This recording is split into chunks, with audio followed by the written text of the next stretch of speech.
3 months ago, on the Friday before spring break at 1:40 p.m., my dad passed away in a car accident. A man ran a red light and T-boned his car. It all happened in a part of town 2 hours away from our family home, where he and my mom lived. Strangely enough, it was only 20 minutes from my college campus. When I received the heartbreaking news of his death, I was surprised that the accident occurred so close to my school. My mind raced with questions. Was he planning to surprise me at school? The thought lingered because he had only visited my campus once before, and that was when I was moving into an apartment with my girlfriend near the campus. As I tried to make sense of it all, my mom shared with me that my dad had planned to drive to another state for a work function and wouldn't be back until Monday. I had no knowledge of this plan as I wasn't heading home for spring break. My friends and I had exciting plans for a 3-day concert, and I had even hoped my girlfriend would join us. However, she had already made plans with her family for spring break, and at the time, it felt completely believable. The pieces of the puzzle surrounding my dad's last moments started to form a picture that left me with a mix of sadness and confusion. My dad, at 51 years old, and I shared a typical father-son relationship. I'm the middle child at 20 among my 2 siblings. Just like any family, we had our moments. My girlfriend, also 20, shared my age. The tragedy hit hard and my mom was inconsolable. I found myself having to gather his belongings from the damaged car lot where his vehicle had been towed. What cut the deepest was witnessing the bloodstains on his car, unmistakably his. The visual reminder of his bodily fluids left an indescribable ache in my heart. It made the reality of his absence painfully tangible, and the thought that those marks were a part of him, now forever imprinted on that vehicle, weighed heavily on my emotions. Both my girlfriend and I had to abandon our college lives to return home. She didn't have to make that sacrifice, especially considering her pre-planned spring break with her family.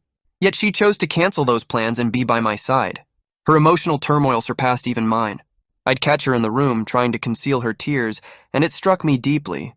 At first, I wondered if she did it to discourage my own grief. However, our history ran deep. We had been dating since we were 17, and our families knew and supported our relationship, believing we were positive influences on each other. The fact that she was shedding tears alongside me served as a testament to the bond we shared. During my dad's funeral, which took place 2 weeks after his tragic passing, my girlfriend's mourning was profound. It was as if she had seamlessly become one of my siblings, sharing in the grief and loss. The somber atmosphere of the funeral seemed to draw us even closer as we navigated the emotional turmoil together. However, as the weeks unfolded, a new set of challenges arose. My girlfriend seemed caught in a perpetual state of mourning. Her eyes were consistently swollen and tears flowed ceaselessly. It became increasingly apparent that something deeper was troubling her. The lines of communication between us faltered, and she withdrew into her own world. To compound matters, she began talking to a therapist, a decision that baffled me. I questioned whether her reaction was usual for someone grieving or if there was more to the story. I couldn't understand why she was struggling so intensely, especially after the funeral had passed. In my attempt to seek advice and understanding, I posted about the situation on a forum. Unfortunately, the responses were not what I expected. People turned on me, suggesting that I should be more supportive, considering the emotional stress that losing someone can bring. While I understood the importance of support, it left me feeling isolated and confused. I pondered on the comments from the forum, grappling with the realization that my girlfriend, despite being 20 years old, had never experienced the death of a loved one before. This was her first encounter with such a profound loss, and the weight of it was taking a toll on her in ways I hadn't anticipated. This continued for a month after the funeral. Every time I saw her, it seemed like she was on the verge of tears, and my response was simply to hold her in an attempt to provide comfort. Then, one day, she expressed a desire to share something with me. I felt a sense of relief, thinking that she was finally ready to open up, especially since she had been speaking with a therapist. I hoped that this conversation would mark a turning point where we could support each other through the difficult times. However, she prefaced her revelation with a plea for forgiveness, assuring me not to be angry. My anxiety heightened as she began to cry before actually revealing what was on her mind.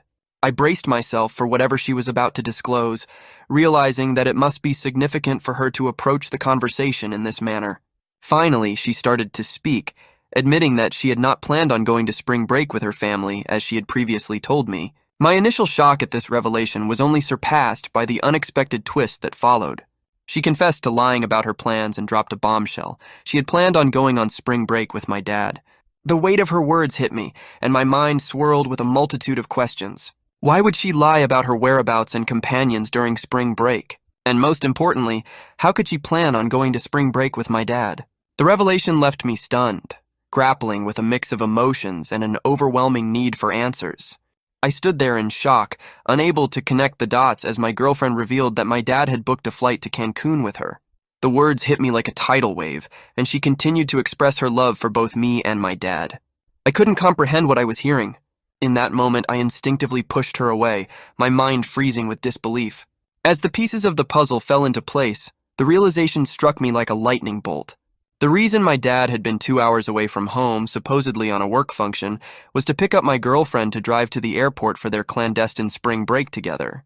My mom had been deceived with a different story, believing he would be back on Monday. The shock and betrayal overwhelmed me.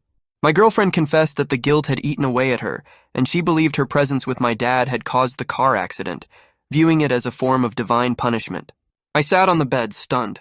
Never in my wildest dreams did I imagine that my girlfriend, who I considered my first and only love, would cheat on me, let alone with my own father. The revelation of their affair left me shattered. We had shared so many firsts together, and now I was learning that she had been involved with my dad as well. After a prolonged period of silence, she began to plead with me, urging me to say something, to express my anger, and even encouraging me to hit her. My mind was a whirlwind of emotions, but I couldn't ignore the thought of how this revelation would devastate my mom and siblings. I struggled to find the right words to describe this unimaginable betrayal. It felt like I was losing my dad all over again, and the thought of my mom's potential devastation seemed insurmountable. I had always believed in my parents' deep love for each other. Despite the occasional arguments, they rarely fought, consistently exchanged I love yous and shared kisses.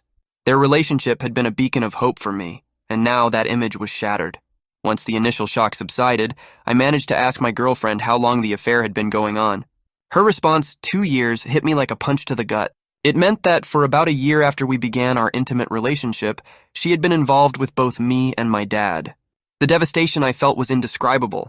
The foundation of trust that I had built with her had crumbled, leaving me in a state of emotional chaos. As the shock gave way to anger, I found myself furious with both her and my late father.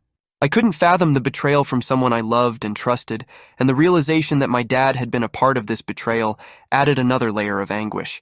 In an attempt to distance myself and process the overwhelming emotions, I told my girlfriend that I needed some time away.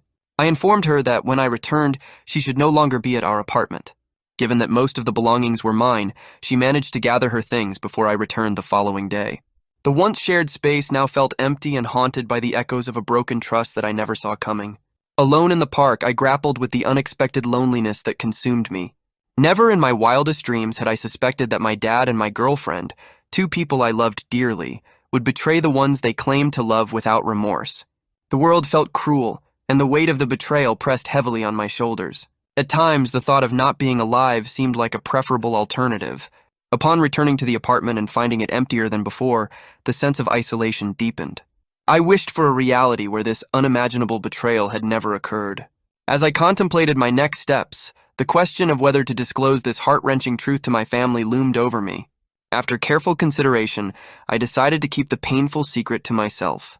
Writing down the pros and cons, I concluded that revealing the affair would only spread the cancerous pain my dad had caused. While part of me questioned the decision, I believed it was for the best. The betrayal was an unforgivable sin, and disclosing it would only inflict more wounds upon the living. Though my family knew about our breakup, my ex-girlfriend and I agreed to keep the details private. We had become each other's silent accomplices, burying the truth beneath layers of secrecy. Doubt lingered in my mind, but I reached out to Reddit seeking opinions on whether I had made